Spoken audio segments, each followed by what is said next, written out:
is up, Hawk fans? The Iowa Hawkeyes got a crucial 76, I believe, to 66 victory over the Washington State Cougars, formerly of the Pac-12. This was just a much-needed win in many ways. By the way, guys, I did see some of the comments. The audio has not been as good as I have thought. Sometimes I don't have time to listen to it before posting. Hopefully this is better. I'll definitely check it out before I post it just to make sure. I don't think it was terrible, but there was some crackling and things like that, which honestly is it's just very hard to not have in the car. So, and when I first got this mic, it was basically super clear, but for whatever reason lately it's been having the crackle sound. So I saw that, and I appreciate you guys trying to help me out there. So these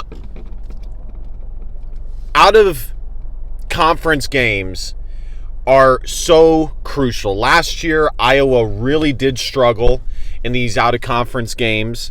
I think Iowa only managed to get like maybe one of the close, or not close, but one of the one win versus a top 100 net or KenPom team in the offseason, or in the preseason. We'll see what Washington State ends up being. They were around 80th in the KenPom coming into this game with a really high-powered offense just like Iowa. So this was a win on a neutral site that Iowa needed. Hopefully a win that as the season goes on looks better and better, which I think it will. I think Washington State is better than what their ranking or kind of what the general consensus thinks about them. And so, but at the very least, this will be a win versus another, I don't know if Washington State is still considered Power 4 level or not, but regardless, they're a bigger school, and it'll look good on Iowa's resume that they beat a team like Washington State out of conference, unless they have a total decline. Iowa's bench contributed 23 points off the bench, which is big time. I think that should absolutely be the goal for Iowa on a consistent basis, should be for their bench to contribute on a nightly basis anywhere between, I would say, 18 to 25 points. More towards the 20, like minimum. I would say more towards like the 20 to 25, but 18 is not terrible. Anything below, I would say 15 points from your bench is a problem. So, and Iowa is a deep team. They have a lot of pieces that they can go to. But as I said in the preseason, the problem at times with Fran McCaffrey's teams, where he says that his team is very deep, which we have heard before, is that it's them being deep is not necessarily indicative of them being super talented. Rather, it's just the separation between the starters and the bench players is not super high, or the bench players to the bench players. Thus, there's a lot of guys that can play on any given night. But for this team, I think they're deep because they're talented, rather than there's just not a ton of separation. Now, maybe at certain positions like point guard, I don't think that there's a huge difference between Drew Thelwell and Brock Harding. If I had to give the nod, though, I would probably give the early season nod to Drew Thelwell. He's averaging more points. I think he's been more impactful as a whole than Brock Harding, but Brock Harding has played solid though, and I really do like his development. He is a great passer. He had multiple dimers to Owen Freeman, no look, just beautiful passes. He gets in the lane excellently, probes the defense, and he puts a lot of pressure on the defense. Iowa has not had a point guard like Brock Harding in a long time. A point guard that is very quick and can put pressure on the defense through his dribble and drive and probing, but also is a threat from deep. It's usually either or for whoever the point guard is for Iowa. So that is good news. Sorry guys, I don't know what this was. So that's good news, but I would still give the nod to Drew Thelwell. But I think Drew is a good piece to have coming off the bench and give Iowa a spark like he did last night. And Brock Harding still played good as well. Owen Freeman had a huge night. I think he had 21 and 11. Just totally dominant. This guy, I think, is an NFL prospect. He's not as bouncy as he was last year, because he's added some weight, but I think that this is probably his optimal size, where he's not overly big, where he is losing speed, mobility, and explosiveness. He is going to, because he's only a 6'10", and he's a little undersized for a NBA center, he is going to have to develop an outside shot, which I definitely think is possible given his shooting form, but it's not quite there yet. But hopefully he develops that. I don't think that he'll be going to the NBA after this year. I think he'll be a 3-year prospect for Iowa, but after next year, it'll likely be the case that he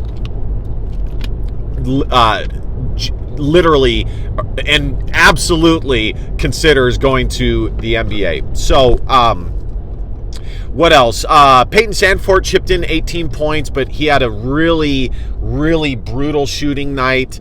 A lot of his 18 points came from the charity stripe, but he still honestly didn't really even shoot that well from the charity stripe either.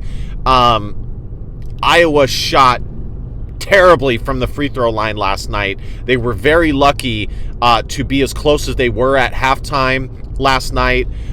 Josh Dix was injured. Fran McCaffery revealed that he has a messed up wrist, so we'll have to keep an eye on that. Iowa needs him if they want to hit their ceiling this year. Josh Dix is going to be the guy that propels this Iowa team forward, because he just gives Iowa an element that they haven't really had before. A guard that can score from all three levels, but also really be a solid ball handler and a good defensive player. So we'll have to monitor that. And then Iowa's defense. Iowa's defense is what kept them so close in the first half, considering how poorly they shot, especially at the charity stripe. I was very pleased to see this. They were active. They were hustling. They were playing with passion on the defensive side, and that is great news. Now, Fran McCaffery teams have always been able to have a game here or there where they play with concerted effort and defensive purpose and spark. Now we need to see if they can consistently do that. But the pieces are there. I mean, Iowa, I said this in the preseason, this Iowa team, their biggest strength is their forwards. Having multiple guys that are 6'6" to 6'9" that can absolutely give them length on the perimeter and also help down low. They have multiple guys: Price Sandfort, Peyton Sandfort, Cooper Koch, aka Cooper Coach, aka Cooper Coke, Seydou Traore. Who else do they have? I mean, Evan Bronze, Owen Freeman I would throw in that, even though he's more of a center. They have a lot of guys that Josh Dix is 6'4", but they do have multiple guys at the forward position that they can throw out there. And as I said, Seydou Traore, it's going to be a game-to-game thing. But Seydou Traore is actually much better offensively than I predicted. So he is going to be receiving more minutes than I thought. He's much better at shooting than I thought. He is definitely a threat from the three-point line, and I believe that him and Drew Thelwell are going, and Price Sandfort are the top three guys off the bench. They are going to continue to play 15 to 25 minutes every single night, depending on the contest. In the preseason, before the season started, I thought Seydou Traore, it was going to be a situation where some games he only played 2 or 3 minutes, and then some games he played 25 minutes because of the defensive need that Iowa needed. More of like a specialist, but he has a much more well-rounded game than I thought. And I actually really like his projection long-term, and I think he is a guy to keep an eye out for as a guy that can possibly become a really, really, really strong piece for Iowa. And I said when Iowa landed him that I actually preferred that they landed him versus some of the other targets that they had, because he has 3 years, including this year, of eligibility remaining. And I think Iowa can mold him into a really nice piece. You know, you look at his athleticism, he's got a lot of things going for him. So that's pretty much it. This was a really solid victory. A lot of positives. Iowa was unfortunately out-rebounded. That's something that Iowa early in the season has struggled with a little bit, and that is something that we need to pay attention to. The other guy I forgot was Lajai Dembele. Lajai Dembele really flies under the radar. Lajai needs to rebound better. He only had a few rebounds last night. He needs to get more physical, and he needs to have minimum, I would say, 3 to 5 rebounds a game minimum. Especially since he is going to be the starting power forward for Iowa. But again, he is another example of Iowa having multiple forwards that they can go to for minutes. So very pleased with the victory. I think Iowa is looking solid early on. There's definitely things that need to be worked on. And we will see, hopefully those things. The good news is they're all fixable. They are all things that that Iowa definitely can improve on, especially the rebounding, and I think they'll be in really good shape if they can improve that. All right, guys, thank you guys so much for watching. Great victory for Iowa. It was basically a home game for them, even though it was a neutral site win.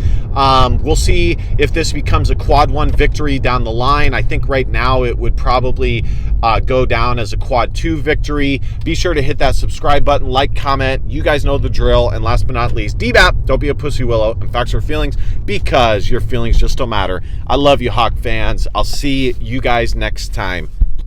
Peace.